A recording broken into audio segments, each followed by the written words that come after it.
the internet helped conspiracy theories find their audience. But has it also supercharged them, turning fringe ideas into powerful forces of polarisation and division? That's why Dani Mercy joins us today. She's the host of the Rabbit Hole Conspiracy Theories podcast, and there are very few people who've gone deeper into this world than she has. Welcome to Ruined by the Internet. I'm Gareth King, and today we're asking, has the internet ruined conspiracy theories?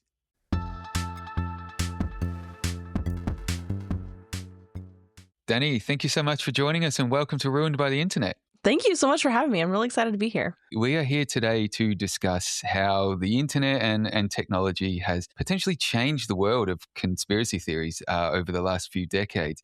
So to start us off, can you just explain what's really meant by conspiracy theory? And what is it about them that we as people find so fascinating? So it's funny that you asked that question because the CIA actually created this term, conspiracy theories, after JFK's assassination, because all these people are coming forward and they're like, whoa, like this assassination doesn't make a whole lot of sense. And so the CIA basically came forward. They're like, anybody that doesn't believe the narrative, they are conspiracy theorists. And so now anytime there's like this thought that's not the official narrative, it's considered a conspiracy theory, which is just like people looking into whatever's going on and being like, hey, whatever you're telling us isn't fully adding up and we're not fully believing in that. And so that's kind of where it originated. Well, there were conspiracy theories well before that, but the CIA really put a label on it. Yeah, it's interesting. It's even if you've just broken it down there, it does feel like a very easy way to stifle any debate and questioning of that official narrative. But one thing I'd love for you to give us a little bit of a context on as well, given the name of your own podcast, is why are conspiracy theories so often described as a rabbit hole? And how does the internet play into this phenomenon itself? So the term really comes from like Alice in Wonderland, right? Like she's falling down the rabbit hole and then it's like this endless wonder of things. Everything kind of like leads to the next thing and like spirals into this pile of information that is really hard to put it all into like one thought. And so the rabbit hole is just like literally me at my computer just doing all this research, literally just like going from this thing doesn't make sense to this thing, to this thing, to this thing. And actually it's led to me having 18 unfinished notes because I found these things in my research that didn't line up with what I was researching, but I want to come back to it later. And so it's a rabbit hole. Like there's so much information. Well, that's a great point there, that there is so much information. And I think that one of the things that we're all aware that the internet and social media, etc., it does overwhelm you with so much information. Yes. And it's so algorithmically driven that it is a constant stream of you don't almost need to fall down the rabbit hole. It kind of throws the rabbit hole onto you at any given moment. And I wonder, beyond just that overwhelming amount of information, is there any other ways that the internet exacerbates what could loosely be considered as a conspiracy theory these days? Yeah, absolutely. I'll be on social media and it's all these conspiracy theories. And I'm really good at, I guess, almost like discerning between what's just clickbait and what's an actual conspiracy versus like I have a friend and she is not as good. So she'll call me and be like, Dani, I saw this on TikTok. And I'm like, okay, you got to get off TikTok because TikTok's great. Like, I mean, that's the point of it, right? Like this hyper emotional state where we're like freaking out about everything, but not everything is necessarily a conspiracy. I think that that's where like social media in particular will be exacerbating emotional responses. So JFK is a fantastic example of this. Before the internet, we have JFK's assassination. You have all these people that are talking and they're like, that doesn't add up. But these people aren't talking to each other. They're talking to like their immediate group of friends, or maybe their neighborhood, like whoever they know, which is 10, 20 people tops. And out of those 10 or 20 people, maybe 5 people believe and they're like, okay, cool, whatever. But you have, after the news dies down, people kind of forget about JFK and they go on about their day. Well, now I can get on TikTok, I can post a video and it goes viral. Millions of people could see that. You know, obviously the internet didn't create conspiracy theories, but as you've alluded to there, it absolutely turbocharges the velocity of them. And also, as you called out there, creates that much larger connected marketplace for them, where as humans we recognize patterns and we can kind of create our own theories about anything and then mention it to somebody and they might just be like, you're being an idiot. Okay, cool. And it never goes any further than that until you find, as you said, like 1 or 2 other people that might indulge your idea. But now, not only can we find thousands or millions of different data points and connect them together into a theory, we can spread that to thousands and millions of people instantly. So I think from there, what I'd love to talk with you about is, how does a typical conspiracy theory start now in this digital age? Is there a way that we see them forming online and spreading? And more importantly, is there a particular mindset that they potentially target or are more effective with? Yes and no. So I think that like the algorithms are really good at pushing information that seems to be getting an emotional response. I think that the internet has really changed the way conspiracy theories are spread, because with Ghislaine Maxwell recently, obviously she's in jail, right? Recently there was a picture circulating that she was actually in Canada, and you could see like this person looked just like Ghislaine. Well, turns out it was like actually AI. And it was so easy to basically just put a picture of Ghislaine Maxwell into AI, create it, and then post it on the internet. Now everybody's like freaking out because Ghislaine's out of prison and she's in Canada, which if Ghislaine was actually out of prison, then don't you think that she'd be hiding a little bit better? But also, like, I don't know, like it goes back and forth. So we have JFK's assassination, and I think that a lot of people are comparing that assassination to Charlie Kirk right now.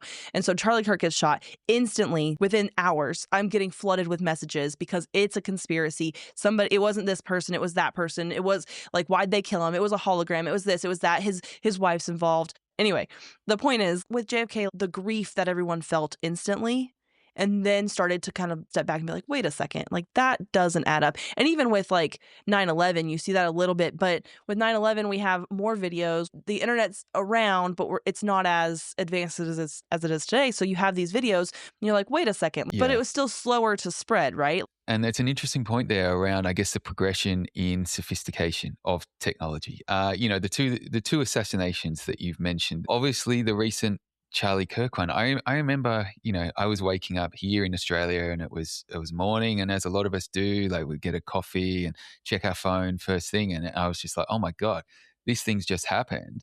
And then, like you say, within hours, I felt like that was the only thing I could find online. And it was as you said, there's all these different people's theories about what had actually happened and what hadn't happened. And part of me thinks with that is, going back to your 9/11 example, I was 20 when that happened. And I remember, you've got kind of TV footage and a couple of handheld camcorders capturing it. And the sophistication of the tech to fake something like that, I'm sure it would have been there, but it wouldn't have been something that hundreds of millions of people around the world would have been able to do so quickly. You mentioned that AI picture of Ghislaine Maxwell, that now we may not believe anything that we see unless we've seen it with our own eyes directly. And so I guess where my mind goes on that is, as the tech is allowing people to create and disseminate not only simple new conspiracies, but complex ones through the power of the tools that we've got to create them, do you think it's also leading us to be more cynical of them because we know how much fake stuff is out there? Or is it the kind of the velocity of the information coming at us all the time? We don't really get that time to question it. We're just like, this is real. I already agree with this. This is real. I'm on board with this conspiracy. Like, what's really going on in that sense? I think it goes back and forth. My job is literally to research conspiracy theories. And so like when I dig into something, I'm like, oh, cool. Like that looks like it could add to my research. And then I watch it and I'm like, I don't know. Like that seems off to me, or it seems correct. So then like if you want to go look at it, and you can make that decision for yourself, because I'm not like an AI detector. I have no idea. Like half the time it's easy, right? If they like 3 fingers, or like, I don't know, their arms are really long, something weird is going on. But like half the time it's really hard. No, of course. And I think especially video, if we see a static image that someone's faked using AI, like we can obviously spend that time interrogating it. Yeah. But when it's a video, it's kind of, unless you're really doing that analysis of freeze framing everything, you're just kind of watching the video and blown away by what you're seeing, or deeply cynical of what you're seeing. And so I think that video platforms make the spread and maybe the belief of conspiracy theories a lot easier. Would you say that platforms, especially like TikTok, that are quick video. Like it's designed specifically just to feed you one after another. Are they particularly successful? Successful, whether that's the right word or not, but are they particularly powerful at getting conspiracy theories moving in terms of spread? Sometimes. So Right. TikTok is very interesting. So what I have noticed is conspiracy theories, they want you to believe they'll let spread like wildfire. Like they'll let it go and they like people will like buy into it. But the minute you hit a nerve of like conspiracy theory that in my opinion seems to be leaning towards truth, they will cancel that quickly. Right. Why So is that's that? when they'll ban the videos. They're like, you can't talk about that. You're not spreading that. Or like I posted a video, it got banned. And then I had 2 other videos that were fine, but they shadow banned them. So like I went to my personal TikTok to go view because I was like, it has 0 views. How does it have 0 views? And I couldn't even see it because they won't even show it on your profile or anything. So it Why do you depends on think that? the theory. Why do you think that they do that? Is it, there's a couple of ways I could take that. One is they want everything to be fake. Do you know what I mean? Like entertainment rather than Yeah. factual. And is that what you think they're doing? I think it's a distraction mechanism. I think Yeah. that Okay. that's what social media is in general, is like they're trying to keep us pacified and distracted. Like they want to placate the conspiracy theorists, right? Like they want to give you something that you might actually like that will seem like a conspiracy, whatever, it's cute, it's fun. Here's a conspiracy, right? And they give it to you. But then they have all these actual conspiracy theories that have some evidence behind them and you're saying some like pretty aggressive things and they're like, "Ooh, no, Right. you're not saying that." Look, we all hear reports and stuff about how these platforms are obviously massive enablers of the breakdown in trust of information in general. And the fact that they are potentially, as you said, shadow banning or taking down videos that are more factual than a fake one, it doesn't really fight that argument that these platforms are responsible for keeping fake and manipulative information out there and messing with people. But I think just on the topic of factual stuff, we've talked about JFK assassination so far. And so I'd love to get into now whether, because, okay, we know with the internet and essentially the most supercomputer in our pocket at all time, we've got access to so much information. So if we find something, we can try and debunk it or confirm it, whatever way we're leaning and whatever we're trying to get out of it. Has that access for the regular people changed the longevity of conspiracy theories at all? Or is it simply a case of now that people can debunk them in real time so they don't really get off the ground, essentially, if they're not real? So people that don't believe in conspiracies, they're going to debunk them. Well, okay, let's actually back up a little bit.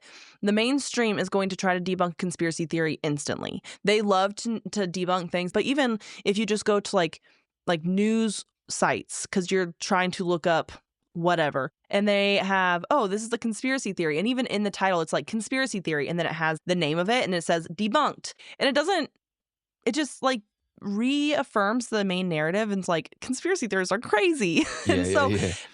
and that's the same thing on social media. You'll have the same people, they're like, oh, the conspiracy theorists are going to say this and that's just dumb. And I think that at the end of the day, you either believe it or you don't. And that's not for me to decide. I'm not trying to make up your mind. Even like I talked about facts, some people will say that like what I'm sharing is not facts. You're just trying to share things that are going to emotionally like get people riled up. And if it moves you emotionally, it's probably on purpose. Like there's probably something there that you should pay attention to. But if it doesn't, like maybe you don't resonate with that and that's okay too. So I think that it's easy to debunk if you don't want to believe it. I think it's the ignorance factor. It's easier to not believe conspiracy theories. But then also, I think another way that the digital world plays into all of this is this notion of dunking culture. Like everything Yeah. online is about winning an argument. And as you said, the whether it's the larger, more mainstream news platforms, obviously they use their influence and power to, as you said, rubber stamp that this is a conspiracy theory on it, Yeah. because they do know that the emotional side of that takes the people that are already on board with what they're saying, and then they can use that as a bit of a weapon to kind of dunk on those crazy people that may believe this or not. But what I find interesting about that is the term conspiracy theory seems to be, from what I can see anyway, largely applied to, let's say, more right leaning beliefs. Yes. Whereas, everybody, and this is my personal belief anyway, everybody, no matter what kind of political, social alignment you have, has their own conspiracy theories about the people or situations that they don't like. So, why is it that the label conspiracy theory is so heavily weighted against one side of the aisle, do you think, as opposed to being an all encompassing thing? I think it's to further divide because I believe that people on both sides of the aisle will either believe or not believe a conspiracy theory. Mm. I think that a lot of people will make this political and they'll be like, that's because the left doesn't think for themselves, right? And that's not the case. I think that it's to further divide, right? But also to put this like gross label on it, like, oh, you guys are just spreading disinformation, like you guys are just and to label us as conspiracy theorists as a very political motivated person. I don't know, like I'm not politically motivated anyway. I think that everybody's corrupt. But I'll No. get so many people and they're like, this is MAGA, this is right leaning, like of course you would think that, blah, blah, blah. And I'm like, okay, like if you want to believe that, that's fine.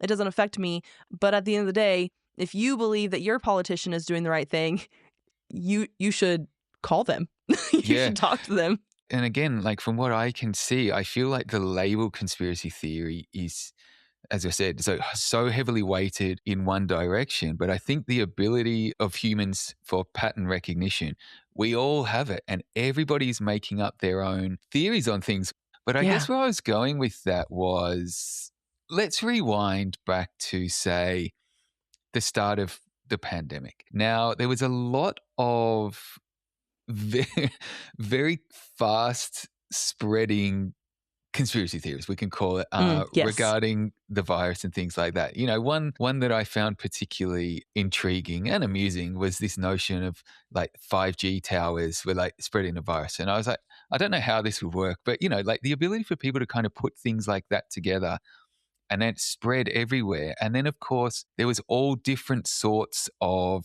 theories around different aspects of the pandemic and the response and whatever it was, that they're all disparate on their own, but then they can all be collated into one much larger narrative that I think we saw about Klaus Schwab and, the World Economic Forum and all sorts of things that came out of there. And so what I found particularly interesting about how all that played out was I remember playing this game as a kid, and you get this piece of paper and you write a line of a story, and then you fold the paper and then someone else writes another line underneath. And then at the end, you unfold the paper and you read the story out. And it reminded me of that game in that you've got all these different people contributing to one narrative that forms and just becomes this huge thing that seemingly spread all around the world. Obviously, that was facilitated by the internet. While everyone's at home, we're not out kind of Mhm. really doing much with people. And so that hyper focus on being online and dealing with people online, and as you've mentioned before, that polarization that's already online, that this is just a kind of another cudgel that flows into, it felt like it just created a perfect storm for not only generating and spreading what could be considered conspiracy theories or not be considered conspiracy theories.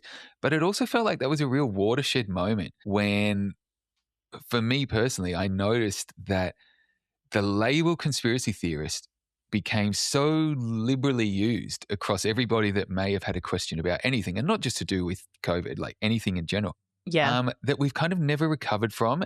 I mean, you can see that really well, like when they created the label and like people would stop talking to their conspiracy theory friends, right? And with COVID, I think that's such a great example of why you have to do your own research, because you're Mm. right. Like I feel like it snowballed because people had so much time on their hands and they're like, I wonder like how much crazy we could put into this. And yeah, you could say all kinds of things about 5G towers. It spreading COVID, I don't think is one of them. I've heard the theory that it actually activates something inside the vaccine. And I know like a lot of the COVID discussion was like, oh, you're an anti-vaxxer or you're a vaxxer. And like, okay. And I do think that that's actually when I would say it really became political, like left leaning or right leaning and maybe it happened before that, but you like really saw that polarization because you have this argument where people are like, I'm not comfortable taking the vaccine because it has not been properly tested. And then you have these other people that are like, you have to take the vaccine because then we can get back to real life. And you have this like fight, and it seemed to be very politically motivated. Right-leaning people were not taking the vaccine. Left-leaning people absolutely were. And then they furthered the argument by adding racism on top of it. They furthered the argument by adding abortion topics on top of it. Like you have all this fighting going on. And so at that point, people are just putting things on the internet. Right? And so anything can go on the internet. I can make a video right now and say like my sky just turned purple and show an AI video of it. And people will be like, whoa, that's crazy. So like that's where you really have to do your own research because conspiracy theories can get out of control. And that's why there's such this negative stigma on it, is because people will just say anything. And then other people will be like, that's conspiracy theory. You're crazy. And that's the end of it.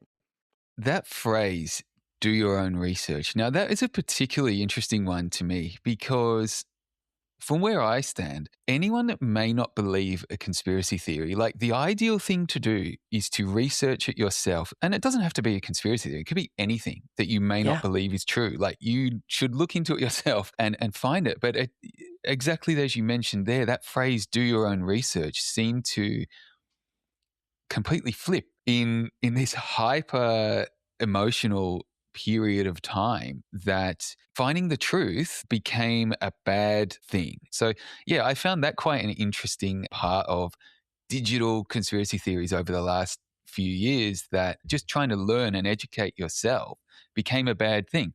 And so I wonder if that is still the case or we've kind of chilled out a little bit now. But one thing I wanted to get into you with was the ability for digital first conspiracy theories to then translate offline. And one that a lot of people are definitely aware of because we've seen it kind of permeate into culture, even things on Netflix, etc., is very well known one of QAnon, which, and I'm sure you could explain it better than I can, that started in these kind of niche digital forums, and then it's just grown and grown and grown into this huge offline thing with real world consequences. Now, because we are in this digital age now where everyone, as you said, can create anything, spread it online so rapidly and easily, is that a typical trajectory now for conspiracy theories? They might start online and then get out into the real world, or do they typically just stay online until they either die out, reach their peak, or are disproven? I think a lot more people will speak about it in person than online. Because, like, for a long time, this is going to sound so funny, I was so nervous to tell people that I had a conspiracy theory podcast because I didn't want them to look at me and be like, you're crazy. But then when I started talking to people, you realize how many people are like, yeah, I've been looking into our food more. Or I've been looking into vaccines are a huge one, right? Vaccines more. I've had people, they're like, I've been looking into the sunscreens and just different things where they're like, something that I saw online triggered me to go look into it. And they didn't post something online about it. They saw something online, they looked into it, and now like they're more willing to talk to you in person about what they've learned, what they've found, what they know, versus like talking online, because online's a really scary place. And that's where you'll get like, you'll post a video, and this happens all the time, right? That you post a video, you have like 5 people comment, and they're like, wow, yeah, I totally agree with this. Then you have 10 people comment, they're like, you're stupid, go kill yourself. We don't want to hear you. You're a waste of space. You're spreading disinformation on the internet. So you have this like balance. People don't want to deal with that. And I get it. Like I deal with it and I just don't read the comments. So you have this idea that like, I think people will see it online, but they're more likely to talk to you offline about it. Yeah, that's a great point, that the offline conversation does allow socially accepted, deeper analysis. And, I've realized the same thing myself. I could read something online that I find interesting and mention it to some of my friends who I know are kind of similarly minded. And they will have seen it too. And then we can, as you say, debate it in real life, like laugh at it or whatever it kind of ends up being. But as you've said there, the digital space doesn't really lend itself to much nuance. It's like 100% yes, 100% no. Yeah. And whatever you disagree, you're an idiot. But I think what I'd love to get into now was the recent phenomenon of the monetization of various platforms that obviously pay you based on the more engagement and stuff that you get across them. We know that the way algorithms work is that more extreme views that does generate that emotional response gets the most visibility, which encourages Yep. that behavior, which earns the most money. And we know that outrage is such a powerful vector for delivering this stuff and therefore making money. Now, the fact that people can essentially turn, you know, making up things or exposing things, whatever they're doing, into quite a successful living. Do you think that that monetization of platforms has changed the landscape of what is a conspiracy theory, but more importantly, like the type or the amount of them that are getting put out there, simply because there's that financial incentive to do so? Oh, absolutely. I think that's what we're seeing with like when you brought up the COVID thing and people just like adding on top of it, adding on top of it. You're incentivized to do it. You're Mm, getting the likes, you're getting the follows, you're getting the comments. And even if people are commenting bad things, they're still commenting. They're still feeding into the algorithm. And so you have this machine that works off of outrage, whether it's good or it's bad. So then you'll have like somebody post this video and it's conspiracy theory, and you have this other person and they debunk it, right? Well, both people are just trying to make money off of you. yeah, yeah, And yeah. so and I mean I say that like I monetize my podcast, that's how a lot of us make money, but at the same time, you're right. Like the outrage creates Yeah, this incentive to want to, but also like want to make it bigger and more than it is. And so yep. I think that, I guess it's my opinion that if you keep faking it and like trying to put this like emotional charge behind something that's not true, people are going to call you out about it eventually, and you potentially will lose followers and then you'll lose the money. So why don't I just be truthful from the beginning? No, I think that's a great point. And I think if we're all really honest with ourselves, like that's the way it should be. You know, you can try and do whatever extreme version of whatever you're saying, whatever conspiracy thought you might have had or what you're encouraging, etc. But people investigating it themselves and calling out your bullshit, it seems like a fair consequence Yeah. of what should be a responsible use of the digital world. Hopefully, we can all contribute a little bit to filtering the information and keeping it kind of on the straight and narrow to what's true and what isn't. But on Well, but that TikTok point, also, I'm sorry, I don't mean to interrupt, but no, no, TikTok go, also please really go. incentivizes this because so I posted a video a couple months ago, and I was like, I had found something on the internet that freaked me out. It freaked me out in a weird kind of way. And people really do ask me all the time. They're like, "Do you think that you'll be like murdered for the information that you're Right. putting out?" And to me, I'm like, no, because everything that I find is open source. It's on the internet. Anybody can find it. It's not just like me finding it. I might just be putting it into a platform that people have never put all these pieces together before. But no, like you can find all this on the internet, and I've listed out all my sources. Well, in this particular instance, I had gotten a comment from somebody that I know locally that I was like talking to, and then I found a piece of the puzzle that kind of fit together, and I was like, whoa.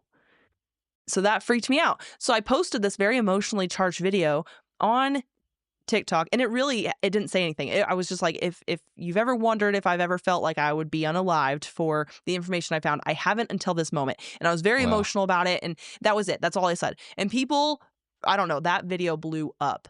All my other videos actually have information in them. They're like talking about whatever the conspiracy is, but that particular video, I was emotionally charged, and later found out that like it wasn't as aggressive as I probably made it out to be. But in the moment, I was distraught. So I was like, I should post this on Instagram. I don't know. And so I did. Well, of course, that's my biggest video. And then I had these other videos where I'm like talking about actual things that I've like found. And they're like, oh, no, we're not showing that. Yeah, So, look, even that's quite an insight into people's behavior. And from everything that you're saying there, it's like people latched onto that as, see, this is the result of crazy conspiracy theorists. They're violent, they threaten people, they do whatever it is. So it does kind of confirm their biases of what they consider a dangerous person, and a dangerous person believes in conspiracy theories, et cetera, et cetera. So, it right. doesn't really surprise me from a human psychology angle that kind of stuff is so resonant with audience. But can you give us an example of a historical conspiracy theory that has either been confirmed or debunked thanks to the availability of information on the internet? I don't know about the internet. Well, the internet helps us spread things. My very first episode I did was Gulf of Tonkin. And the reason I did that episode is because it was a conspiracy theory at the time when it happened, but now it's been confirmed that what the conspiracy theorists believed was true. I guess we had a ship in the Gulf of Tonkin. It was under attack, is what they told us. We were under attack, so that's why we went into the Korean War, right? But what actually was happening was that there was just like really big waves, and that the radar was, I mean, it was still young. And Hmm. so the radar was showing that potentially we were under attack, but really it was just like the waves. And so you have this ship out there shooting at nothing, saying that they're under attack. And then like the next day they reported back to Washington. They're like, sorry, like our bad. We were in this storm and it wasn't actually an attack. It was just this waves. And they're like, well, we've already told all the people that you guys were under attack and we're already going to war for it. We've already Mm. ramped up the people enough that they're willing to back this war because we told them what you told us, which is that you were under attack. Well, it turns out 70 years later, the information comes out that they never were actually under attack. And we went to war under the pretense of us being under attack when we weren't. That is such a great example. And I think the breakdown of trust within media and government institutions, ironically, does lead to the rise of, as we've touched on a few times now, the stamping of people as conspiracy theorists who question it for not believing everything that they're told wholesale. But, examples like that, it really shows you why not trusting something as it's presented to you immediately is often a smart approach, which it feels like quite a symbiotic relationship between the denigration of trust that these larger organizations, outlets, platforms, whatever, have brought on themselves with the rise of the same conspiracy theorists that they are so quick to push against for questioning what they're doing. And I guess this can maybe lead on to my next question, which is you mentioned the Ghislaine Maxwell image that you saw. Now, AI tools, we've seen them there everywhere. It's like you can't get away from people talking about them online these days. The sophistication of them, especially the video gen ones, is getting crazy. How Yeah. do you how do you think the world of conspiracy theories goes from here now that everyone will soon enough have access to pretty believable the ability to make pretty believable looking content that, unless you're really trying to look into it, is enough for you to believe it. There's it's hard because I think that the minute people start needing to research into things because they can't believe what they're seeing, they're going to start waking up to the truth of things. And I think that's their most powerful tool right now is that people aren't doing their own research. They're just seeing a video online. They're like, whoa, that was crazy. And then they swipe to the next video, right? So as AI improves and as we start to realize like everything that we're seeing is actually fake because AI can do everything that we're doing, Yeah. then I think that's when people will start to research into other things more. And it could backfire a little bit. I think that that's what happened with COVID is like you see this huge influx of conspiracy theorists and theories during this time because people started to question things. And the minute people start to question things, they start to research things. And when people start to research things, they become more skeptical and they become less trusting. Well, it's this like cycle. You created this trust or this breach of trust. So now I want to research it, which further creates this breach of trust. Well, as AI improves, it's going to cause more people to be like, I don't trust that. So let me research it. Well, now I definitely don't trust it. And once you don't trust one thing, it's really quick to not trust the next thing, to not trust the Yeah. next thing. And so it's a real problem for, I mean, big pharma, for the health, like public health, for our food industry, for, I mean, all big industries could potentially collapse if too many people believe in conspiracy theories. So it's in their best nature to make us seem crazy. It is interesting that not only can looking into things, help us feel at ease, like, oh, cool, you're lucky. I realize this is bullshit now.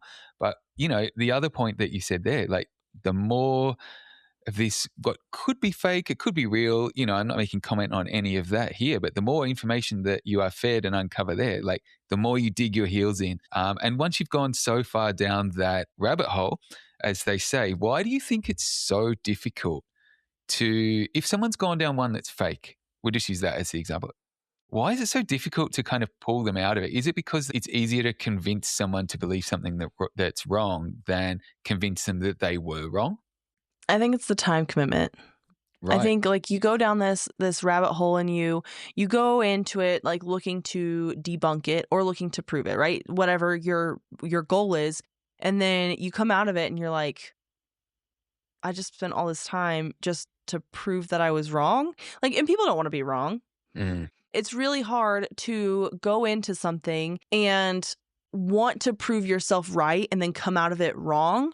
So, like, to be proven wrong is really hard for people. No, of course. And on your point there, do you think people will just stay down the rabbit hole until they find that information that will confirm them right and then say, hey, look, I was right because of this one or two pieces that I've found, rather than Right. the overwhelming evidence to the contrary? And obviously that is a positive or a negative of the way that the internet plays out in this sense. One thing I'd love to speak about on that point is, a lot of the time we hear people talking about, oh, I know somebody and they believe in this conspiracy, or, I can't get them to change what they think, et cetera, et cetera. Is there kind of methods, like just hypothetically, if someone is concerned that their loved one or whoever is going down one of these rabbit holes of disinformation, we'll call it, whatever, stuff that's not real, is there any way to particularly approach that with people that's not just saying, hey, you're wrong and you're an idiot? Like what's going to work best for having that dialogue? I think personally, you should never like, and just like in interpersonal relationships, you don't go at somebody and be like, you're wrong. Right? Like they don't want to have that conversation because now you've cut them off. And I think this is a real problem in our society, is that like, I disagree with you. Let's talk about why. Mm. And so to me, if somebody came at me and they're like, I don't think your conspiracy is right. And I'm like, okay, cool. So give me your evidence to prove that my conspiracy is incorrect. So let's start there. Let's start with the conversation that like, you think I'm wrong and I think you're wrong. So you present me your evidence and I'll present you my evidence. And let's have like an actual discussion, not like a heated argument. If you can go into it being level-headed, them being level-headed and actually having a conversation, then you can make serious moves. And that's just like an interpersonal thing. That's not even a conspiracy thing, right? Because you could talk about that with left and right. You could talk about that with like racism or abortion or like any guns, any like really emotionally charged thing. We can't have this conversation if there's too many emotions involved. Absolutely.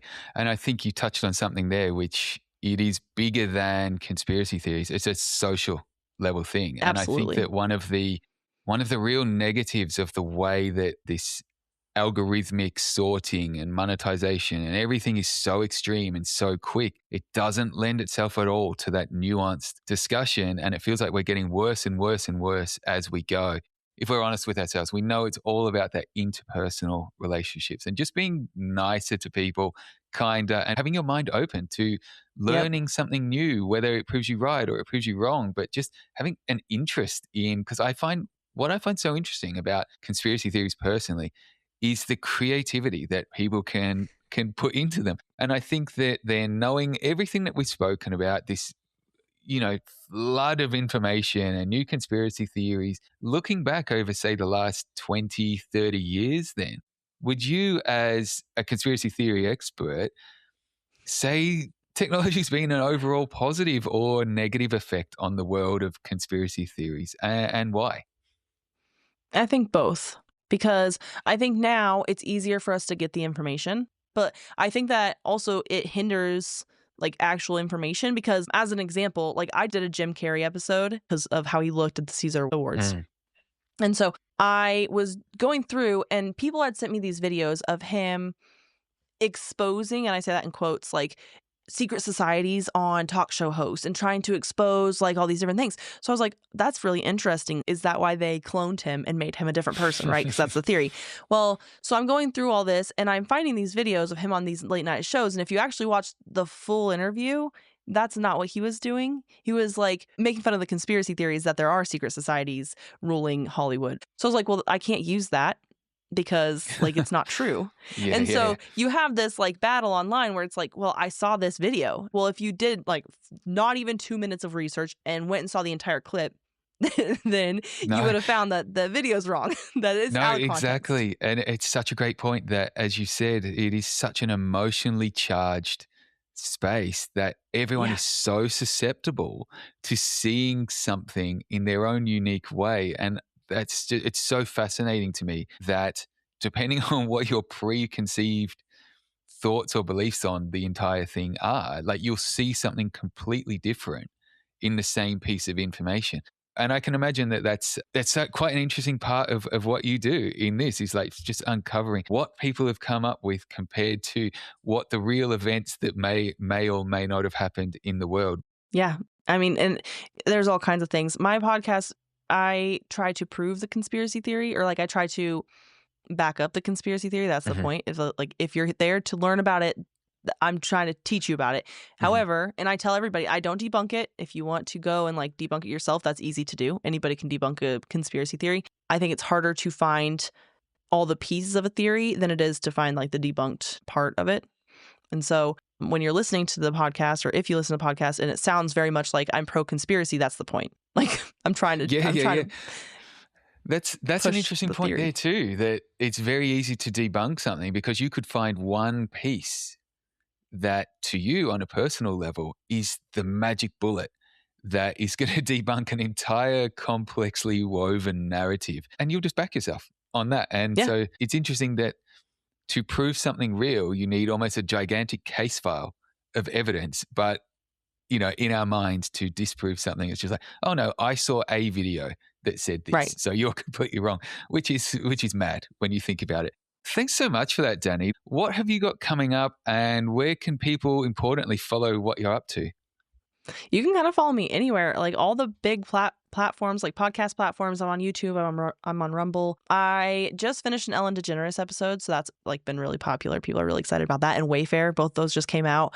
I just finished a Britney Spears episode and a Jim Carrey episode. And then I have a Cuba episode coming up. And then I think I'm going to dive into Aleister Crowley and the Bush family because why not? That all sounds incredibly interesting, and we'll definitely keep an eye out for those. Thanks again, Dani. That was great. Thank you. I appreciate it. For more info on what we've discussed today, check out the show notes. If you enjoyed this one, you can subscribe to Ruined by the Internet on your favorite podcast app and help spread the word by sharing this episode or leaving a review. I'm Gareth King. See you next time.